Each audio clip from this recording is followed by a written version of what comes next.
everybody, my name is Dani. Welcome back to my channel. Today we're going to be looking at the subreddit r/MaliciousCompliance. That one time my son was sent home because of a dress code violation at school. On Wednesdays we wear pink. When my son was in middle school, I was notified that he had to be picked up because he was in violation of the school dress code. I asked what the issue was, and on the phone was told he's wearing a shirt that shows nudity. Heavy nudity. I freak out and rush to the school, my mind whirring as to what he possibly could have worn. None of his clothes that I knew of had nudity on it. As he gets in the car, I see the violation. He wore a t-shirt with Bruce Lee on it from Enter the Dragon. When I got home, I called to confirm that this was why they sent him home. Sure enough, a topless Bruce Lee's bare chest sent someone clutching their pearls, apparently. A quick stop to the craft store followed. Using puffy paint, I superimposed a lovely bikini top to cover Bruce's man nips. He wore the shirt to school again, and nobody dared say a thing. This is so wonderful. Really, what can they say at that point? You put clothes on him. And I'm sure Bruce Lee looked fabulous in that bikini top. Manager wished he hadn't made me come in when I was ill. So I used to work as a waiter, and anyone who was or is a waiter knows that when you call in, they never believe you. They always think you're pulling a sickie. Anyway, one day I'm throwing up loads throughout the night, so I have to call in sick at 10 a.m. that morning. 10 a.m. comes, I'm feeling awful. I call up and my manager answers. He starts calling me a liar, saying I'm screwing him over, questioning me about what I ate, and then when I said I hadn't eaten any chicken, he said I must be lying because why else would I be sick? If you gonna call in sick, use food poisoning because they're like, oh, they don't want you to come in the office then, you know? Anyway, long story short, he threatens to make my job hell if I don't come in. So screw it, I went in. We were hosting a big table event, and my manager and I were out front presenting the food to the table. It was a fancy restaurant. I have to leave halfway through as I feel ill. No, I just think I'm gonna barf. And my manager, when he comes to the back, forced me to see him in the office. I said I needed to stay by the toilet, but he said no. I had to come. So screw it, I went. He sits me down and starts giving me a bollocking. After about a minute, my nausea really gets bad. I lean over and throw up all over him. Rainbows. He looks horrified. I get sent home. I don't understand why anybody in the service industry would expect a sick worker to come in. Even if you think they're faking, better to be safe than sorry. I love that this manager got what was coming to them. A dad told the doctor his kid was sick. The doctor took him seriously. For a bit of context, I work in urgent care as a physician. I take my job very seriously, but urgent care is for urgent things. That's a no-brainer. So when a dad came today with two 13-year-old girls to our urgent care center and told me one of them was sick, I of course took him very seriously. As I should.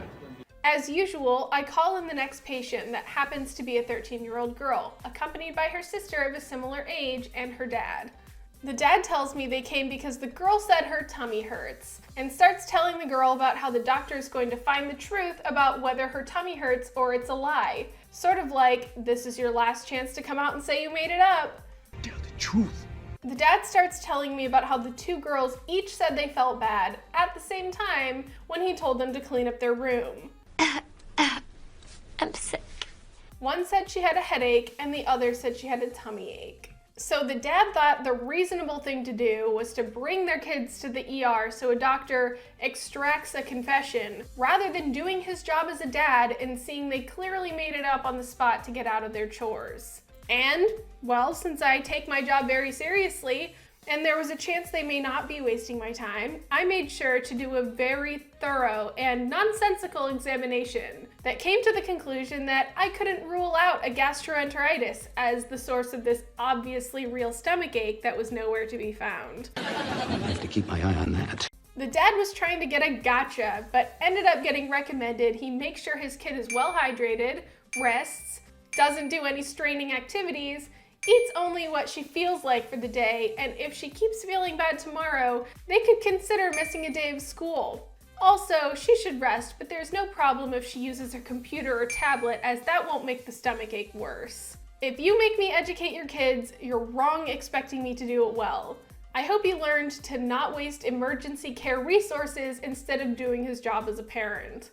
That's so great. The girls got exactly what they wanted. They got out of cleaning their room, they now get to eat whatever they want, they can play on their computer, and the dad didn't get to use the doctor as a secondary parent. Delightfully devilish. And provided this happened in America, the dad also had to pay for that urgent care visit, most likely. Hopefully he learned his lesson and will not be doing that again. Yes, sir, we do expect payment up front. A little background info.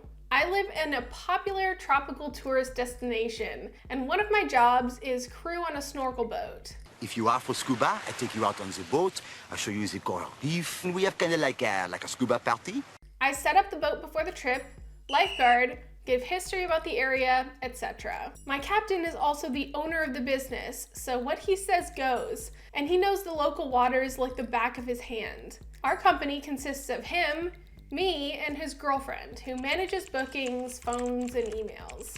We aren't low quality, but we don't offer full meals or entertainment on board and focus solely on the snorkel experience. Because of that, compared to the larger boats, our private charters are lower cost than most competition.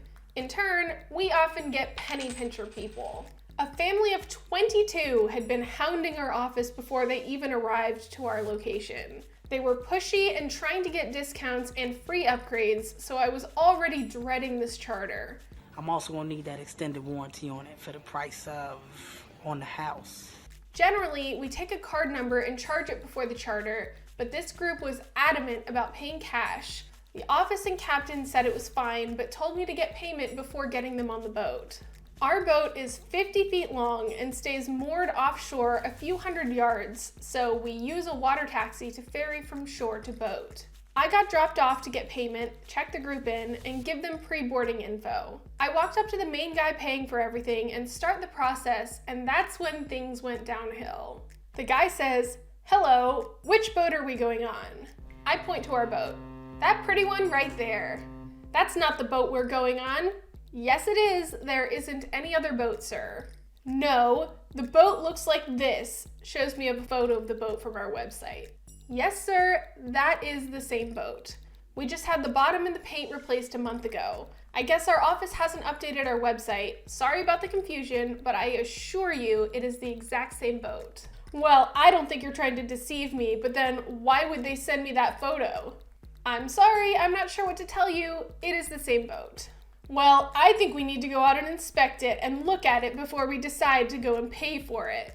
"I'm sorry, sir. That's not how this works. We already have set up the boat for the charter and blocked any other bookings to accommodate your private charter. You can pay and we can take your family out for their excursion, or you can decide not to go. We haven't received payment from you, so we have no obligation to you and no money to return. What would you like to do?" "Then we don't want to go on the boat." "Okay, sir. Sorry it didn't work out. You and your family have a good day." I picked up my stuff, turned around, got in the water taxi, and left them on the shore. As we rode away, I could see the guy already on the phone trying to call the office. I called his bluff and he was panicking because his whole family just heard him say they didn't want to go, even though a lot did. You ruined everything, you stupid bitch. I got back to the boat and explained to the captain what happened. He said it sounds like he doesn't want them on his boat anyway, and their loss. We had planned to refuel after their trip, but decided to do it now since we had the morning open.